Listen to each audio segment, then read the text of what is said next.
Hello everyone. This video I will guide you how you can check your transaction timeline.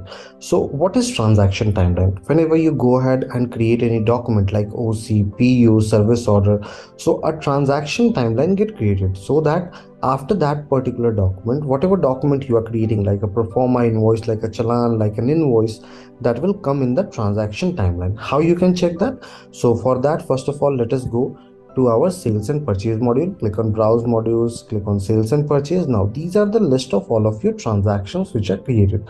So suppose, let's take an example, the very first transaction. I want to see that how many documents are created in the same. I will click on this particular transaction name. Once I click, please check, this is the transaction title. Each and every transaction does have a unique timeline.